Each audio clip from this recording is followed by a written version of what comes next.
Data Center 4.0, the future of the digital ecosystem.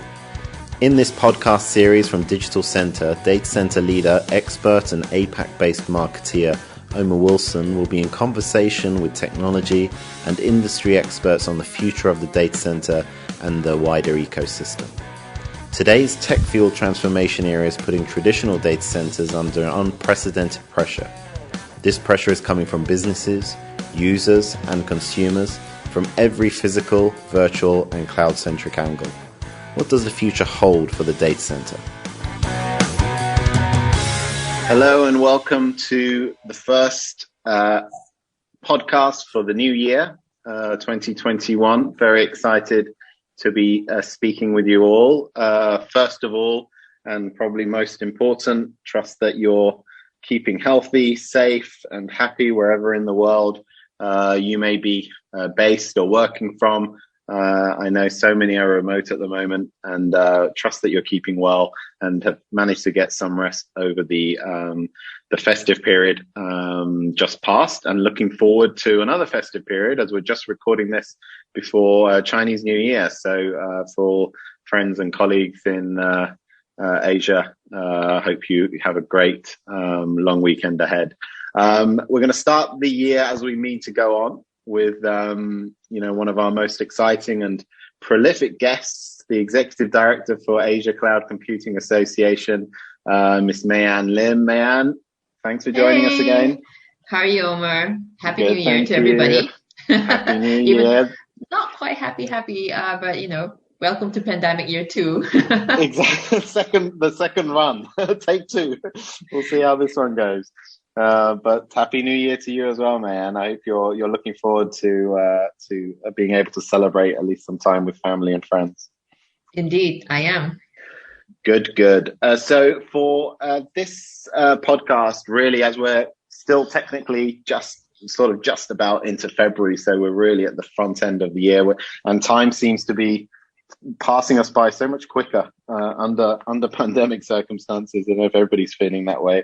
But as we are still at the very front end of the year, what we thought we may do, Mayan, is just talk a little bit with you. And you have so much source content and a view from across the region and with so many different companies as well. Just what the year looks ahead, really in terms of predictions from your own perspective, but also from what ACCA is seeing. And I'll hopefully supplement that from a sort of data center perspective, both from within the industry and also what we're seeing from across Asia Pacific for data centers this year. So really open discussion, and really open for you to start from whichever angle you see as maybe as a macro or high level. What do you think the year holds? Obviously, people are pandemic out, I'd assume by now, if they haven't already been. But that I'm sure is going to be high on the agenda because it's still impacting us and it will continue to do so. But how do you see the sort of year unfolding to start us off? Well, I think that we always look to the past, right? To sort of look at where we're going to in the present and map out the way to the future. And I feel that a lot of the I joked just now, right? Welcome to pandemic year 2. Well, it's sort of tongue in cheek, and yet at the same time, it's sort of more of the same. And we're trying to get, I think everybody, especially in the working world, we're trying to get to understand ourselves a little bit better and understand the new rhythms of working, right? So I think that there are a lot of new developments in that sort of shift in thinking, because I think last year when we started with the pandemic, I think a lot of us were thinking, oh, well, this just for a couple of months, it's okay, let's tolerate and let's just power through. And now we're just realizing that it is indeed, the pandemic year 2, and this might be a little while longer than we thought. So there's a little bit of adjustment there, right? So, I feel a lot of people are seeing, I'm not sure whether your company has done this as well, but some companies have given allowances, for example, for people to buy home-based equipment like your monitors, etc. We were joking about my three monitor setup just now, and how I was envious of my friend who has a 7 monitor setup, and everyone's just wondering why do you need so many monitors? And yeah, at the same time, that change has been in place. I've got other friends who come from companies who have basically allowed their employees, when people were allowed to go back into their offices, to raid the office for equipment, saying that you're not coming back to the office, just take the monitor from off your screen, from off your table, and bring it home. It's okay, stuff like that. So I think there are a lot of like changes with people and behaviors are going to impact the way that businesses therefore operate, right? Because obviously now everybody is on the cloud, everybody and their dog, and apparently their cats as well, because like today we just had a very interesting meme about this lawyer who had a cat background for his for one of his Zoom court sessions, which is just super duper funny. Everybody and their cat and dog is on cloud tools right now, and everybody's demanding a lot more data as a result. And that data shift has moved from, I think you can talk to me about this. I think we've seen some of that demand shift from the business side of things, which means that the business and enterprise sectors over to the retail side. I mean, over to the consumer side of things, because everybody's now working from home. So that demand, especially infrastructurally, has shifted. Now, I think in very well-connected countries, you have less of a problem with that. But now we're seeing a reverse migration happening from bigger cities into the slightly more rural areas, I would say suburban areas. And I think that that's impacting some of the requirements for provisioning for infrastructure, at least from a country perspective. What do you think from your side? Have you seen something like that happening from at least from a demand perspective? Has your team seen that? Definitely. And I think it's across multiple sectors, but you're absolutely right. It's that, like the stress test, as they call it, as the whole technology provisioning from right from the data center to the network, to the software layer. Everything has been stress tested just because of demands and peaks that I don't think anybody could have envisaged continuing. 30-35% increases, not just for a short period, like would have been seen on the Alibaba's shopping day or other big shopping days, which you see the big spikes. This was a 30-35% increase, which it seems to be just continuing and still sustained up to now.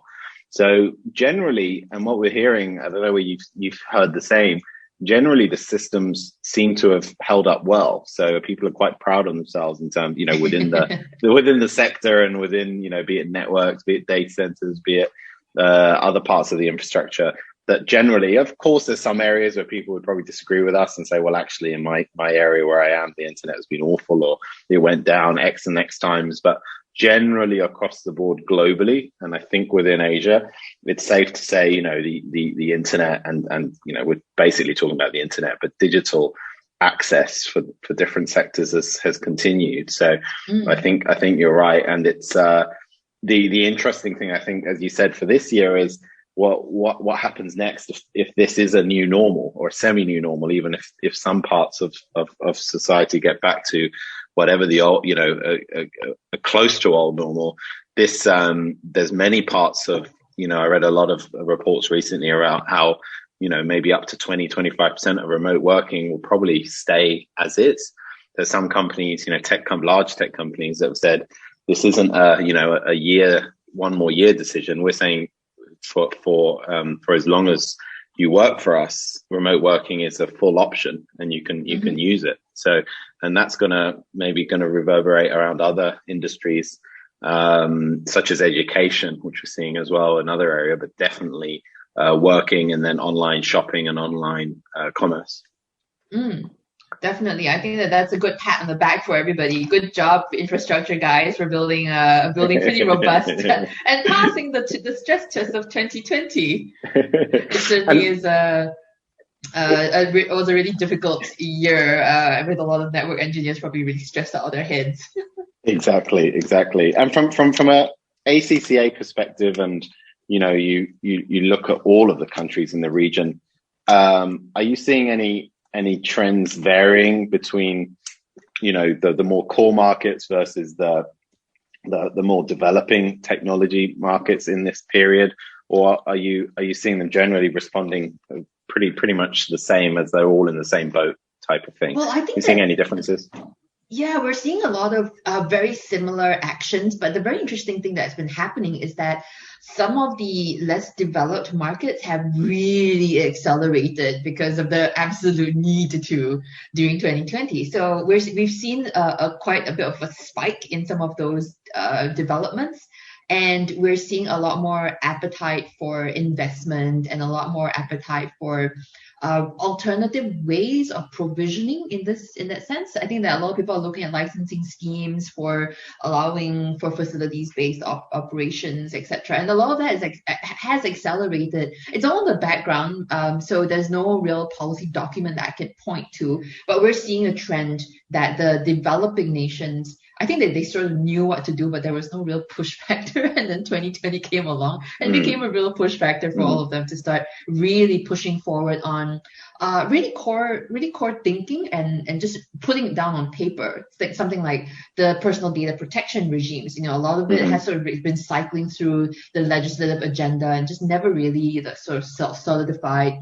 There are data governance frameworks which have also been cycling around, and in many cases, some of the countries we're seeing have national cybersecurity plans, which have also started to really solidify in 2020 because of the absolute need to. I think that there's a lot of risk that has been introduced into the system because of the work from home requirements. And yet at the same time, it's not that we don't know how to handle the risk. It's just that putting them in place does require some acceleration of implementation plans. And that variance, I think, is going to stand Asia, I would say, in good stead, because it just means that it's a much more robust ecosystem right now, no matter which country you're going into, and a better shared understanding of where cybersecurity standards therefore play in ensuring the strength, the robustness, the resilience of cloud-based systems. So that's really, I feel, a really positive step forward, at least where I can see from Asia, because everybody basically just shut down and decided this was, SARS #2 and it's bad, and yes, everybody just stay at home. So I think we really learned from quite a lot of our mistakes, and a lot of the learnings from way back in the day SARS just came back again and just said, okay, you know what, we're like halfway there. We had all these draft plans. Let's call up the draft, emergency response kits that we sort of drafted and never got to because SARS sort of burned out. But now we've got COVID-19, so okay, let's work on this a little bit better. So that's all really, really interesting. The developments that we're actually seeing within the data center and infrastructure sector, and again, this is probably where you probably know a little bit more detail than I do. What I've seen is that some people are trying, or some governments are trying to establish and ensuring the supply of data centers and computing power for different areas in their cities now.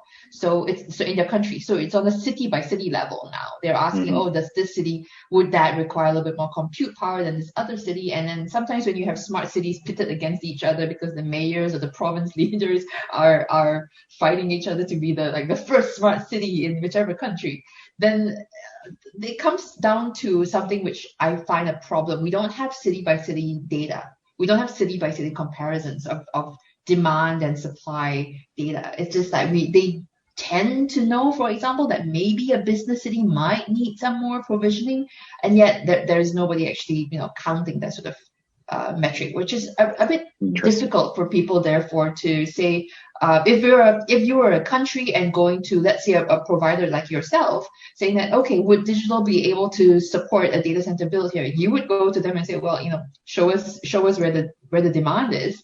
And they were like, we think that there's demand here. Okay, give us our data.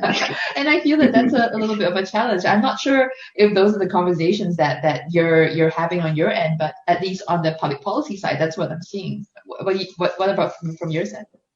Yeah, I think you're right. I think it's interesting. Actually, ties back to your point earlier, which I thought was very, very insightful around how the more developing nations have really sped up their development.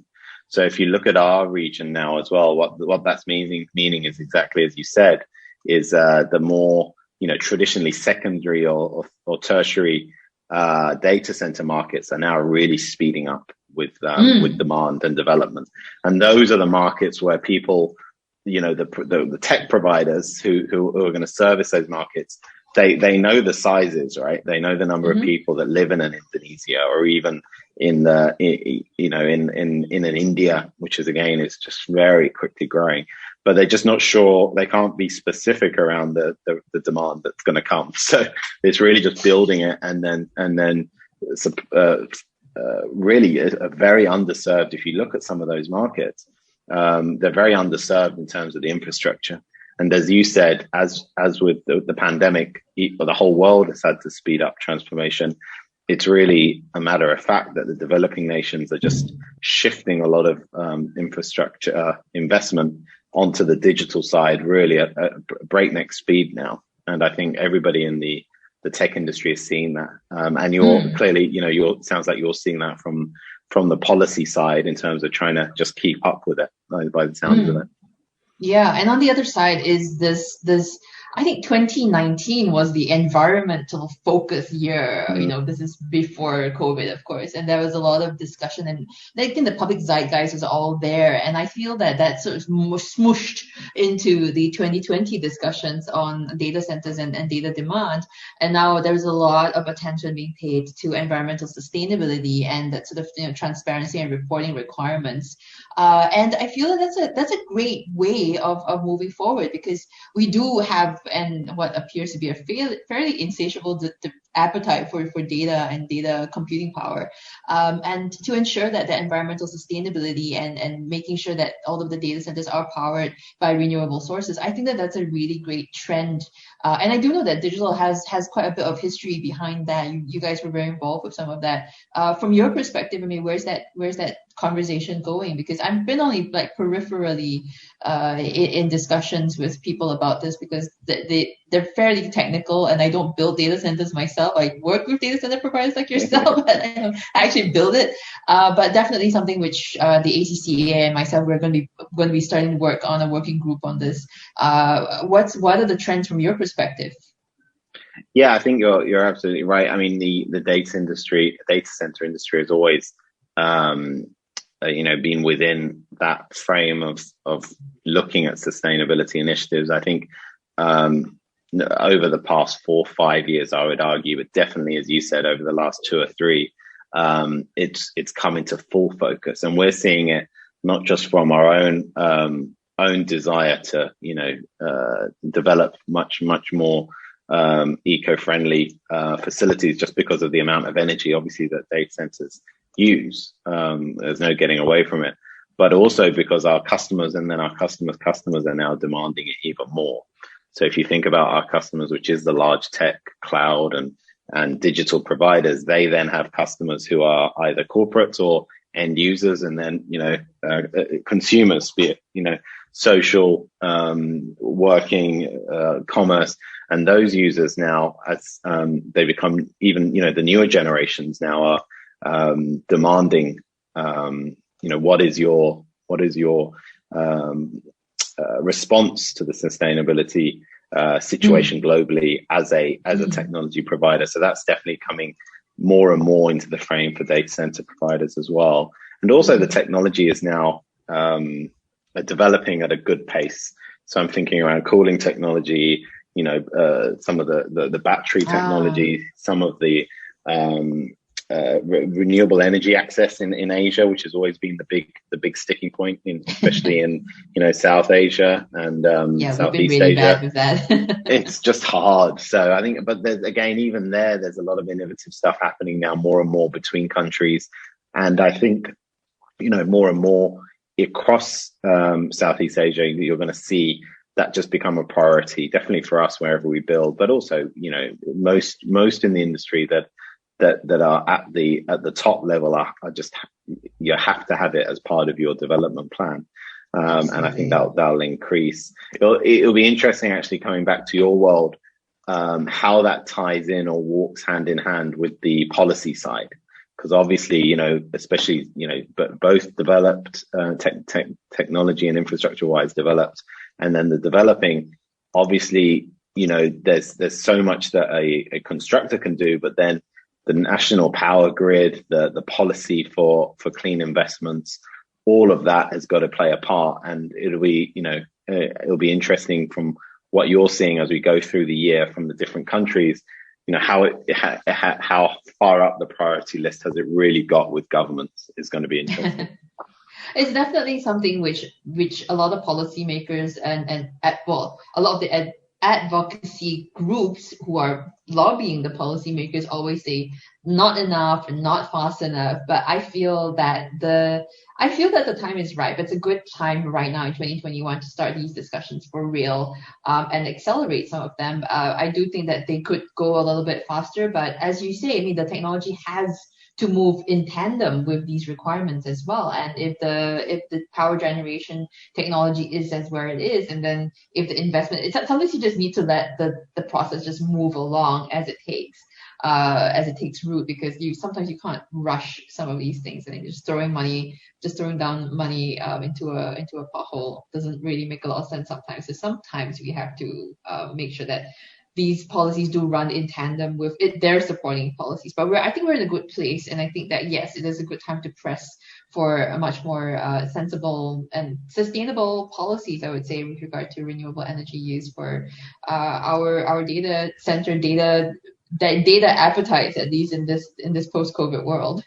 Exactly, and I think the issue, as we've said many times on different platforms, is the requirement to provide access to data for populations it's becoming like a commodity. So governments are having to think of it as if you're providing electricity or water. If you don't, you're not going to, economically develop, for one, and then two, you're probably going to have a population that's not going to be very very responsive or accommodating of your leadership. Just because data is the lifeblood now of all generations, especially the growing new educated and growing population. So there's no way out of it. And as you know, within Asia and the various Asian markets, it's going to have the fastest growing in the coming years and decade. So that's going to be interesting. So we've got about 5 minutes. Oh no, go on, ma'am. Make the last point. Yeah, and I think that brings me to probably my final point. Thanks for the time check. I think that my final point would be, just looking forward into 2021, 2022, what can we expect a little bit more of? I feel that the demands right now are, at least from the public policy side of things, are on an increased request for more transparency and more trust building, at least from the government. We need to know what the data is saying about us. We need to know what kind of data is being distributed, where, who's using what. And so there's a lot more demand for that sort of trust and accountability mechanisms to be put in place, both on the private sector and on the public sector. So it's not just one way. And of course, then we always talk about this idea of the shared responsibility of making sure that your data is who the data owner is and who the data processor is. Of course, there's a lot of consumer education to be put on that side of things as well, and making sure that trust and accountability isn't just blasted to pieces because somebody can't keep their password a secret or uses a poor password.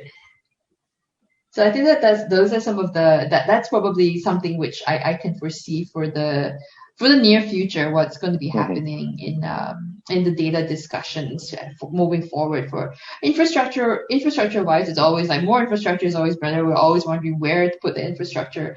I do see some hope in given the fact that a lot more governments are at the table desiring more infrastructure built. I'm actually seeing I would say a little bit more openness and desire to accelerate some of those discussions, where previously they could be just kicking around an idea of like, maybe we want to build some fiber here and maybe we want to put a landing station here, but maybe not.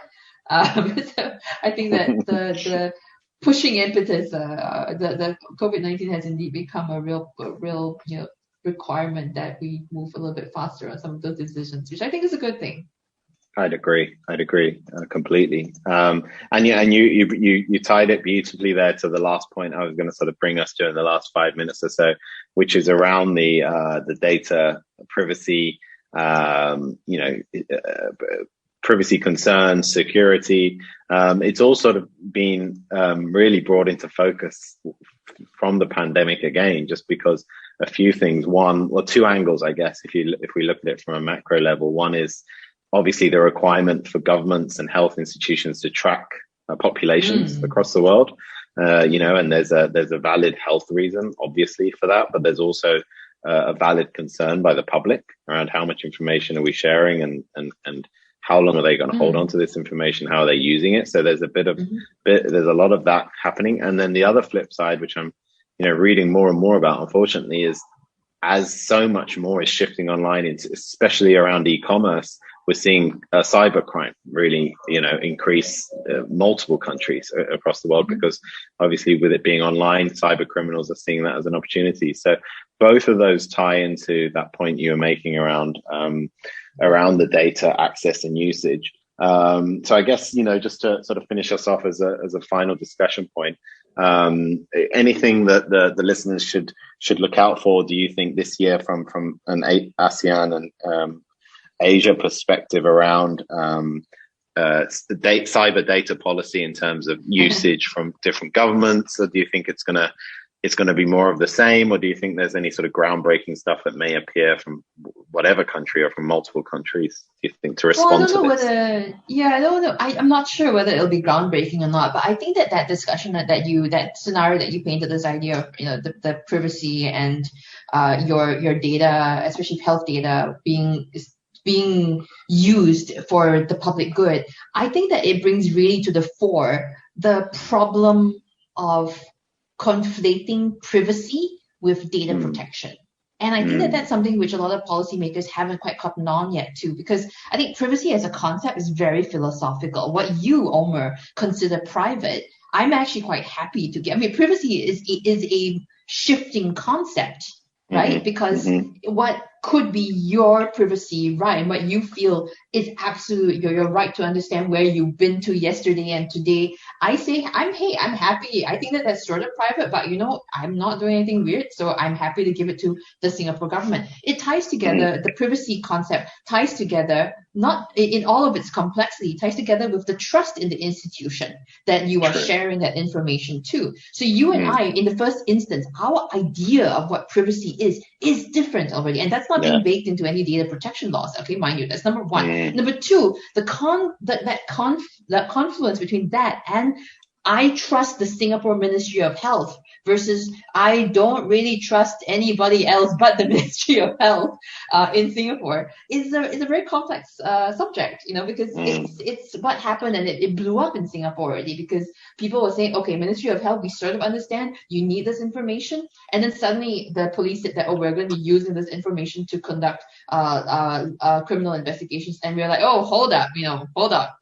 So we said, that's not really kosher. So we need to number one, understand that privacy, it has to be separated from data protection, because data protection are the mechanisms, and this ties together with what you were mentioning about cybercrime and cybersecurity. Because once you have that separated out, then data protection builds in concepts like what categories of data are we talking about? Like, is this okay with you, Omer? Is this okay with you, Mayan?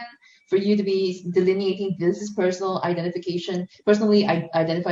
information, PII, and then other concepts like, maybe it's like business data. Okay, maybe that doesn't need to be protected so much. It can be actually distributed to whomever. It's not so. So we have that idea of data classification, which is one mechanism of ensuring that a different lock or a different security procedure is put onto different types of data. And if that's the case, then that sort of then that framework can be put into a privacy framework, because your idea of which lock needs to be used or which types of data is going to be very different from my concept of it. Very true. I feel that discussion, whether or not it's going to come up in 2020, 2021, 2022 or what, I think that we do need to have a little bit of a broader discussion. And this is going to be tricky because, like I mentioned right from the start, I think privacy is a very philosophical concept. And it is a clash of cultures and a clash of expectations, and people don't really want to look too closely at that because it's not neat. It's actually quite messy.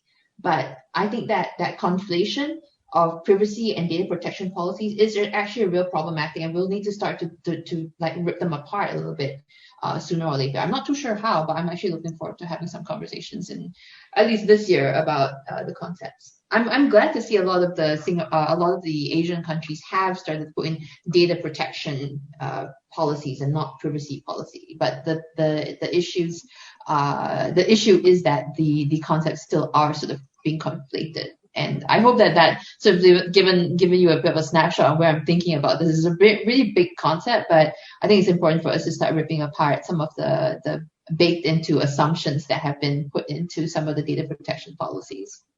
No, it certainly does. I think you're coming from the position of seeing so many, not just one country, but multiple different countries' approaches to it. So it is a unique position, and I think you're right. This is the year where it's all gonna come true, and become valid.